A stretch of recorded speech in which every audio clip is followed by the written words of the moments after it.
Então, a gente já se cumprimentou, iniciando, pedindo sustentação para os mentores que estão na casa, que a nossa reunião seja coberta de luz, de paz, e que a gente consiga junto entender a lição de hoje.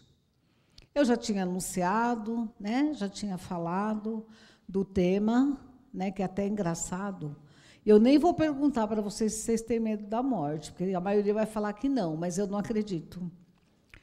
Porque, assim, o que os espíritos dizem é que nós temos medo do que é desconhecido. Tudo que é desconhecido nos dá medo. E a morte, ela ainda é desconhecida para nós, né? Nós sempre temos aquela dúvida e aquela interrogação sobre o que vai acontecer naquele momento supremo, né? Então, a gente tem automaticamente, todos nós, uma intuição dentro do nosso coração, da nossa alma, que não vai acabar. É uma intuição que todo ser humano tem. Mesmo aqueles que se dizem ateus, né, aqueles que não têm fé, que são materialistas. Ele é materialista até se eu contar para ele que ele tem 2 meses de vida. Ele muda totalmente o modo de pensar, né? Então, mesmo com essa intuição, como eu disse, o desconhecido nos dá medo.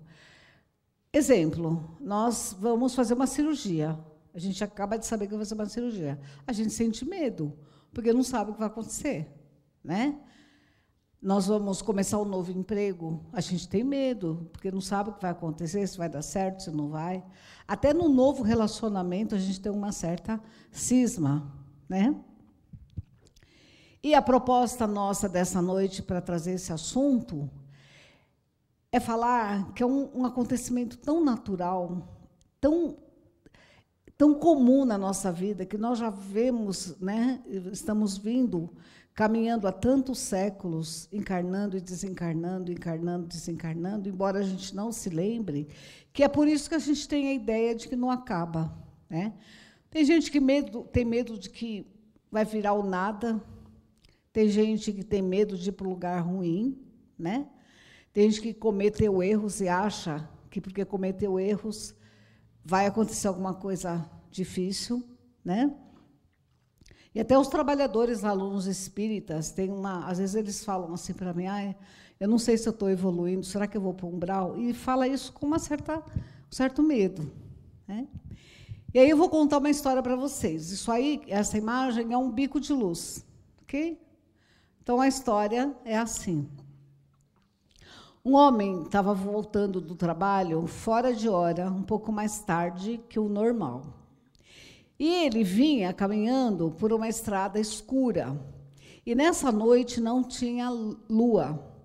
E as estrelas estavam apagadas, né, pela neblina. Então, ele estava fora do horário e cismado de atravessar, né, toda aquela estrada sozinho. E, à medida que ele foi caminhando, ele começou a ouvir uns passos atrás dele. E aquilo fez com que ele se assombrasse. Então, ele apertou o passo, começou a andar mais rápido. E, à medida que ele começou a andar mais rápido, os passos iam mais rápido também atrás dele. E aí ele entrou em pânico e começou a correr. E, à medida que ele começou a correr, alguém corria atrás dele da mesma forma, até que ele viu um bico de luz lá na frente. E se aproximou do bico de luz e parou. Parou e os passos pararam também. E aí ele olhou para trás. Era simplesmente um burro, um cavalo, que tinha acompanhado ele, que estava na beira da estrada e viu ele passar, estava sozinho e acompanhou ele, né? Vou tirar foto. Não, Sônia. Ai. Então, esse bico de luz fez com que ele olhasse, tivesse coragem de olhar. E a luz, para a gente, o bico de luz que faz a gente clarear nosso pensamento sobre a morte, é a doutrina espírita. A doutrina espírita é como essa história. Quando ela apareceu na Terra, no século XIX, ela tirou toda a dúvida, porque quem já leu o Livro dos Espíritos vai encontrar ali toda a descrição de cada passo, né, desse processo de ir e vir, e é o nosso bico de luz. E nós vamos falar disso. Quando nós começamos as nossas primeiras encarnações, os espíritos falam que foi gravado no nosso espírito as leis de Deus. E toda vez que a gente infringe a lei de Deus, a gente cria um débito para a gente, né? E toda vez que a gente faz a coisa certa, a gente cria um crédito. E uma das leis é a lei de conservação, que fala que Deus criou para a gente ter amor à vida. Perder o medo da morte não é não se importar mais com a vida, muito pelo contrário. Essa lei de conservação faz com que a gente tenha amor à vida, que a gente cuide do corpo, que a gente tome remédio, que a gente vá ao médico, que a gente faça de tudo para não acontecer nada de ruim com a gente, tome cuidado para atravessar a rua, e assim por diante, né? E é para nós continuarmos assim. Porque, ao longo das nossas trajetórias, das nossas vidas, as religiões alimentaram em nós muitos medos, muitas religiões, nós passamos já por várias, né, ao longo das vidas. As histórias de diabo, de inferno, purgatório e até do umbral, né, da doutrina espírita, causam um certo medo nas pessoas. Então, nós precisamos desmistificar, tirar essas ideias que foram criadas de forma errada. E aquelas perguntas, né? Morri e agora? Para onde nós vamos? Né? O que é a morte? O que aconteceria se eu abrisse os olhos logo? Porque, assim, quando a gente desencarna, os espíritos falam que a gente passa por uma transição, que eles chamam, né, de perturbação espírita, está lá no Livro dos Espíritos. É como você fechar os olhos amanhã, quando você deitar, né, hoje à noite, e amanhã abrir os olhos em outro lugar completamente diferente e não se lembrar o que aconteceu. É mais ou menos assim. Né? E exatamente essa claridade que eu falei que a doutrina trouxe para nós é entender que, depois dessa perturbação, as coisas vão clareando na nossa mente e nós vamos começar uma nova vida. Da mesma forma que nascemos um dia, vamos continuar, né, do outro lado. Então, psicólogos, médicos, psiquiatras falam que existem algumas pessoas que elas têm tanto medo de morrer, medo de ser enterrado vivo, umas coisas assim, né, que elas acabam ficando doentes. E o medo, ele destrói a pessoa, né? A pessoa fica paralisada pelo medo. Aí, eu vou contar uma outra história. Contei do bico de luz, vou contar outra história. Consta que um prefeito de uma cidade bem pequena, ele, um dia, andando numa estrada, encontrou com a morte, aquela figura da morte que a gente vê nos livros, né? E a morte disse assim para ele: olha, senhor prefeito, eu vim comunicar ao senhor que vai ter uma epidemia na sua cidade e nós vamos levar 1.000 pessoas. E o prefeito falou: mas como assim 1.000 pessoas? A cidade já é pequena, já quase não tem gente, você não vai levar 1.000 pessoas? Não, não vai fazer isso com a gente, não. E negociou com a morte, e ela falou: tá bom, vou levar só 500. Então, tá bom, ficou assim. Passou um tempo, teve uma epidemia na cidade, e quando o prefeito foi contabilizar, depois de um tempo, tinha morrido 1.000. E ele falou assim: a morte me enganou. E começou a chamar por ela. Um dia ela apareceu e ele falou: olha, você me enganou. Você falou para mim que só ia levar 500, mas morreram 1.000. E a morte disse para ele: não, eu levei 500, fiz o acordo e cumpri. Os outros 500 morreram de susto, de medo. Então, é uma energia que paralisa a pessoa, né? Então, a gente precisa esquecer esses medos que as religiões colocaram na gente, né? Então, a gente precisa estudar, entender, por ser um processo natural da vida. Eu não sei porque as pessoas tentam fugir do assunto. Às vezes, você vai falar com alguém sobre isso, a pessoa fala: ai, nem quero falar disso. Não fala disso comigo, pelo amor de Deus, e se benze, né? Como se fosse uma coisa que nunca fosse acontecer, né? O espírito é um ser inteligente, criado por Deus, e ele jamais morrerá, né? E o corpo, gente, precisa da morte. O corpo precisa. Vai chegar um dia que quem chegar, né, tem numa idade mais avançada, que você não ouve mais direito, que o seu corpo está cansado, que você está cheio de dor. Tem gente que tem umas doenças horríveis, que ficam numa cama. Tem gente que depende de outro para pôr uma fralda, para pegar uma água, para dar um banho. Se coloquem nessa situação. A morte biológica é muito necessária. Chega uma hora, a pessoa está muito cansada também, né? E aqueles que partem antes do tempo, né?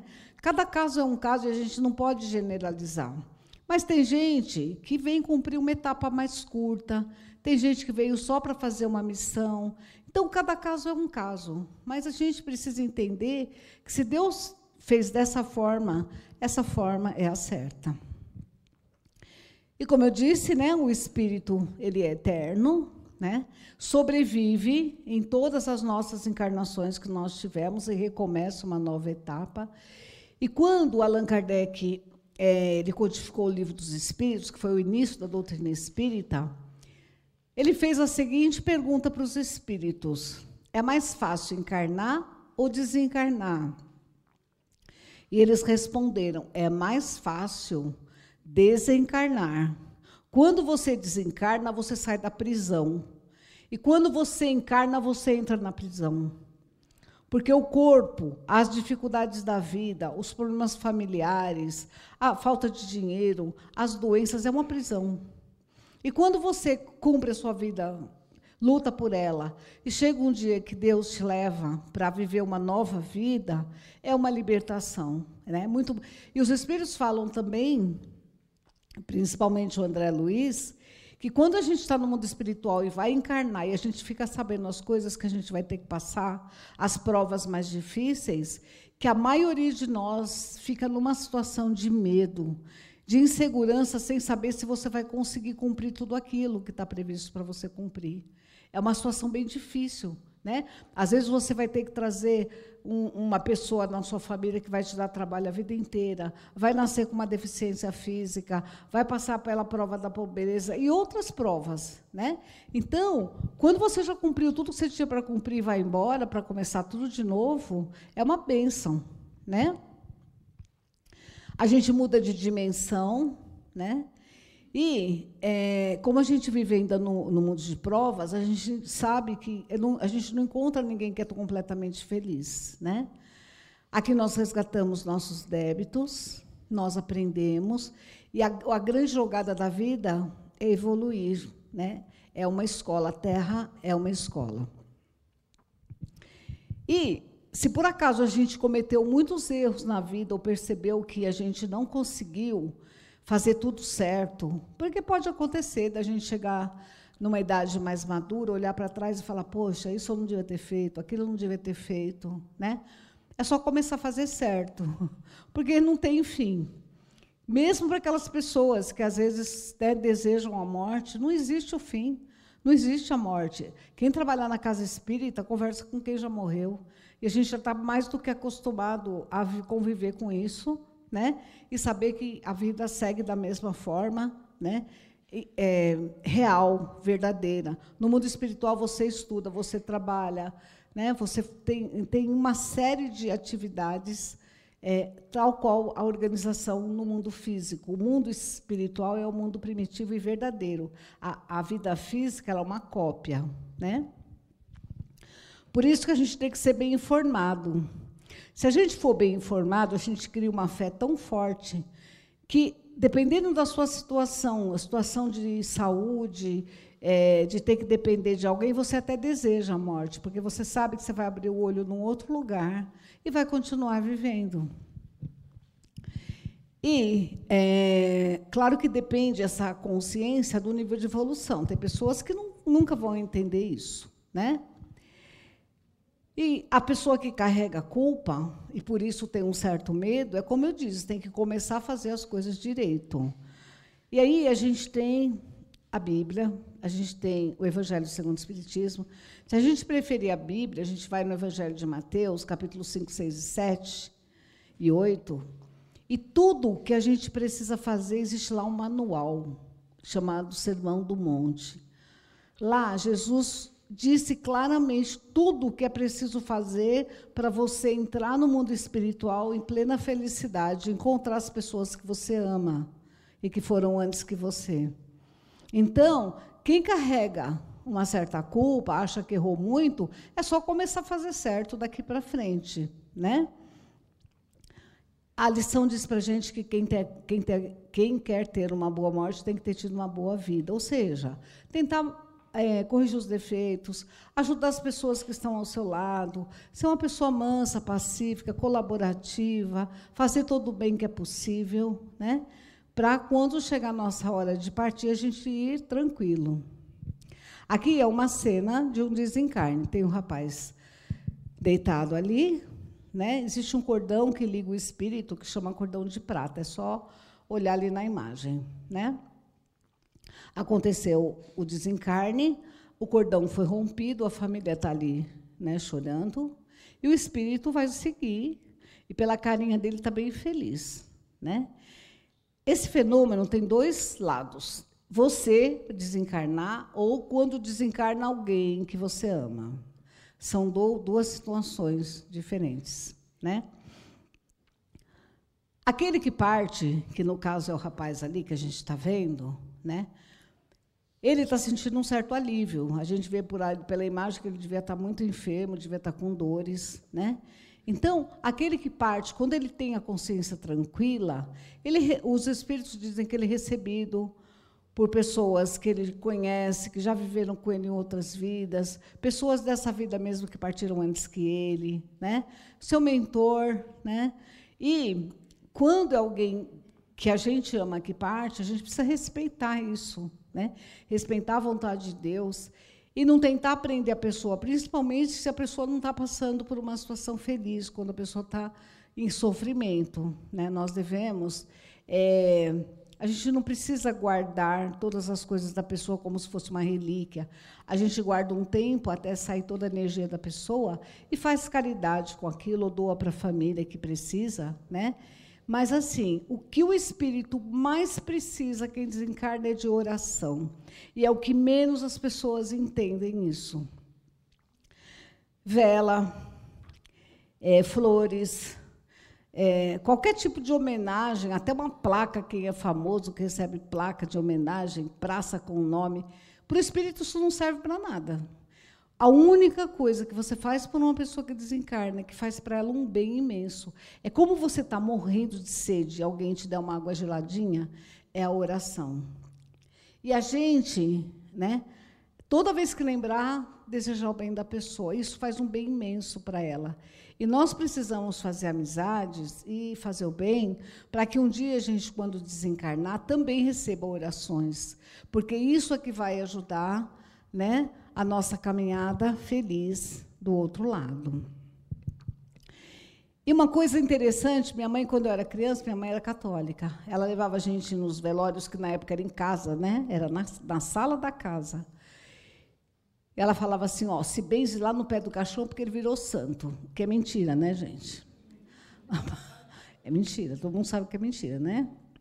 Mas, assim, a gente sabe que a gente descobre que quando a gente passa por aquele período de perturbação e desperta, que a gente é a gente mesmo, que a gente gosta das pessoas que a gente gostava, não gosta daquela que não gostava, que sente os mesmos sentimentos, e a gente se reconhece como a gente é hoje, né? No momento do desencarne. Não existe mudança. A sua personalidade, que o Divaldo Franco chamava de persona, é exatamente a mesma, né? E assim também as pessoas que a gente ama, né? Elas vão ser as mesmas pessoas do outro lado da vida, né? Aí a gente vai falar, tem gente que fala assim, mas essa situação não é tão feliz para todo mundo. Não é, né? Mas a gente pode ajudar a pessoa com preces diariamente, né? E quem ainda, como eu disse, tem alguma dúvida se tem feito as coisas certas, é só começar a fazer de novo, né? Equipes espirituais vêm nos auxiliar, né, a sair do corpo e nos encaminhar. Porque, assim, quando a gente está no mundo espiritual e vai encarnar na Terra, né, a grande maioria de nós nasce numa família. Alguém trouxe a gente, alguém cuidou para que a gente nascesse numa família. E, na maioria das vezes, não são todas, porque depende também de várias coisas do passado. Mas alguém nos recebeu, porque se nós estamos aqui encarnados, alguém cuidou de nós, senão a gente não estaria aqui.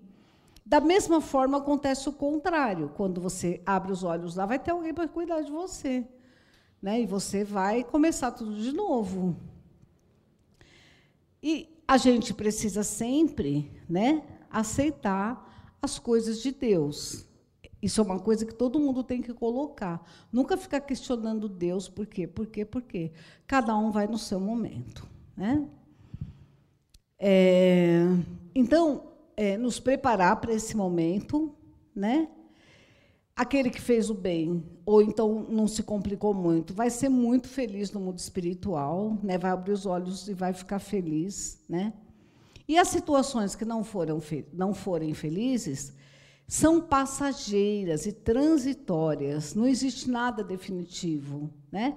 Mesmo aqueles que têm algum problema no desencarne, porque não tiveram atitudes muito boas, é um momento só, bem passageiro, bem rápido, porque Deus cuida de cada um.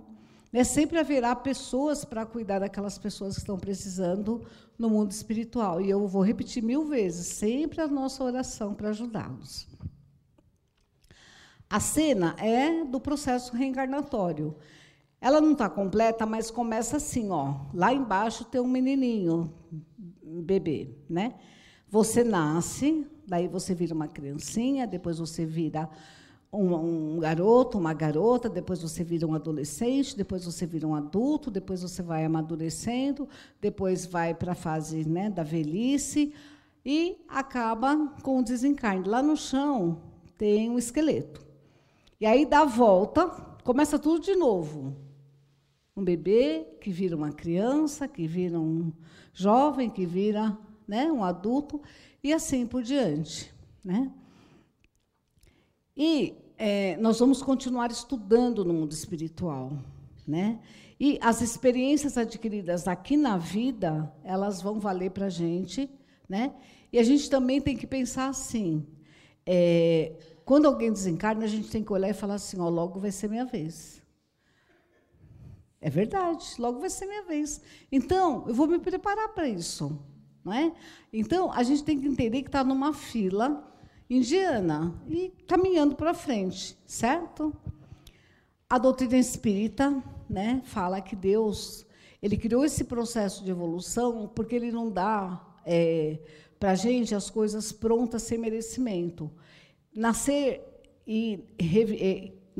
voltar para o mundo espiritual, renascer, é um processo de evolução, porque a gente vai, em cada vida, e cada vez que nós retornamos, nós vamos estudar, nós vamos aprender, nós vamos nos tornar novas pessoas, vamos eliminar nossos erros, né? E a gente precisa tirar as ilusões, as bobagens da cabeça da gente, achando que Deus ia criar uma coisa ruim para a gente. Deus só pode ter criado coisas boas, né? E a vida verdadeira é a vida no mundo espiritual. Tanto é que a gente fica mais tempo lá, entre uma vida e outra, do que aqui. A mediunidade, como eu falei, né, que nos ajuda a conversar com as pessoas que estão no mundo espiritual. A gente vai lembrar do Chico, que trouxe tantas mensagens. As psicografias do Chico falam as mensagens para as mães. Tinha mensagem que tinha até o RG da pessoa, tinha apelido, tinha situações acontecidas. Então, ele consolou tanta gente. O André Luiz, o livro Nosso Lar, né? Os livros do Luiz Sérgio, do Bezerra de Menezes, Violetas na Janela, tanto livro que nos ajuda a ler e entender, né, essa situação. E ali é uma imagem como se fosse do mundo espiritual, né? Vamos tentar nos livrar dos nossos vícios e viver a vida. Não é que a gente não pode se divertir nem aproveitar a vida, é não viver só para isso, é não achar que felicidade é só praia, é só baile, é só vício, né? Tentar viver a vida material, mas também nos preparar, né, para essa nosso retorno, onde nós vamos continuar na nossa vida, encontrar as pessoas que nós amamos. Então, por ser uma realidade, né, nós precisamos entender que fugir do assunto, não querer ouvir, para nós é o pior caminho. O melhor caminho para nós é entender, aceitar e pensar com carinho e nos prepararmos para essa viagem. Agora, a prova de que morrer é só uma passagem, né, para o novo recomeço, a reencarnação.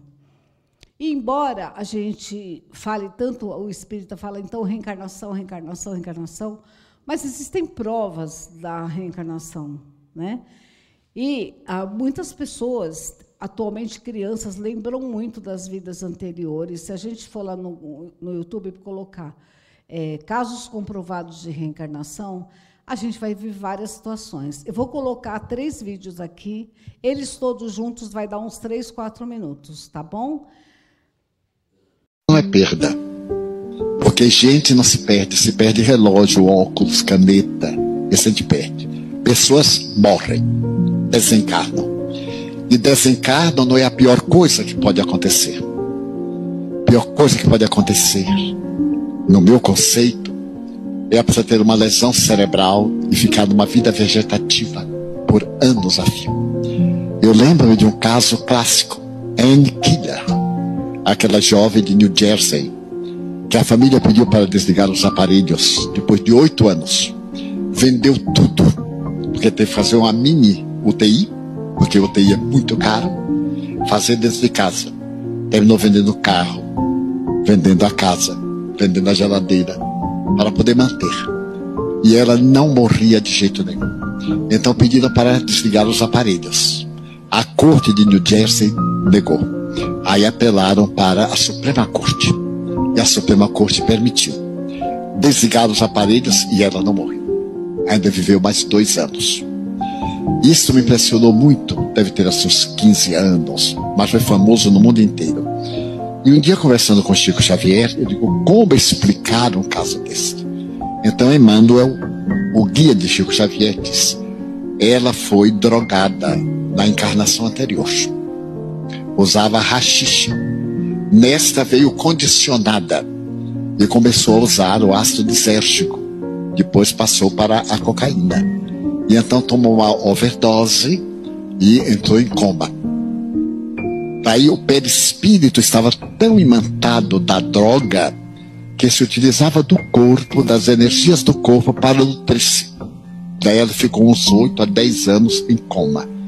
Imagine uma pessoa morta apenas respirando. Anos e anos. A morte é uma bênção. Vou colocar um outro, né, de uma criança que já nasceu pianista, porque era pianista em outra vida.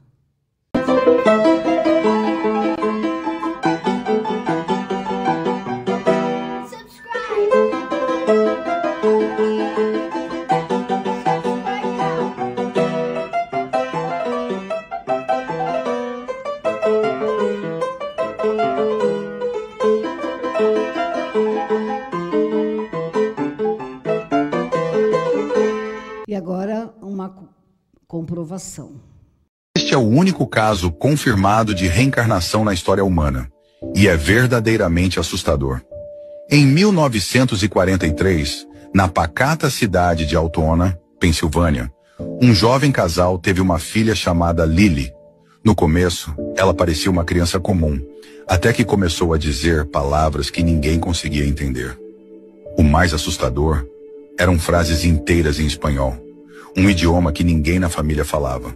No início, os pais pensaram que era apenas um balbucio infantil. Mas conforme crescia, Lily falava espanhol com fluência, usando expressões antigas que nem mesmo nativos modernos conheciam. Intrigados, seus pais a levaram até um especialista em línguas, que fez uma descoberta chocante. Seu vocabulário pertencia ao século XIX. E então tudo ficou ainda mais estranho. Certa noite, Lily apontou para um mapa e disse, com convicção, preciso voltar para casa. O local que ela indicava, uma vila remota na Espanha, onde ninguém da família jamais havia estado. Desesperados por respostas, os pais levaram Lily até a vila. Ao chegarem, ela caminhou direto até uma casa antiga e bateu na porta. Uma senhora idosa atendeu, mas antes que pudesse dizer algo, Lily entrou e foi até uma parede. Sem hesitar, retirou um tijolo solto e revelou uma pequena boneca de madeira coberta de poeira. A sala ficou em silêncio. Lily segurou a boneca, olhou nos olhos da idosa e sussurrou, você não se lembra de mim? Esta era minha. A mulher, visivelmente abalada, começou a tremer. Com lágrimas nos olhos, murmurou um nome que não era de Lily, mas que décadas antes pertencia à sua irmã falecida. O mais assustador, após essa noite, Lily nunca mais falou espanhol. como se aquela parte de sua alma tivesse finalmente descansado. Então é isso, né? Devemos nos reconciliar com todas as pessoas, não levar coisas para outra vida, né? E viver da melhor forma. Tudo tem uma programação, o plano espiritual de Deus para as nossas vidas e a nossa evolução, né? Deus é um ser tão querido que Ele nunca faria nada para nos prejudicar ou nos fazer sofrer, né? E ainda mandou Jesus para cuidar de nós. E assim eu encerro, né? Para falar para vocês de quanto amor que Deus tem por nós, né? Que nos deu a oportunidade, mesmo que durante uma vida a gente cometa erros, nós vamos ter sempre uma nova vida, sempre uma nova oportunidade. E aí a gente tem que ter gratidão e agradecimento por tudo que nós temos recebido, embora muita coisa a gente não entende porque a gente não quer estudar, né? Nós devemos sempre, quando nós vamos enfrentar uma situação, procurar entender o que vai acontecer nessa situação. Então, era essa a ideia da palestra. Entender uma coisa que é normal e natural na vida da gente, e não é nenhuma tragédia. Para a maioria de nós, vai ser um acontecimento feliz. Era isso que eu queria passar. Um beijo para vocês. Obrigado por terem me ouvido. Que Deus abençoe a todos. Gratidão. Gratidão. Obrigada.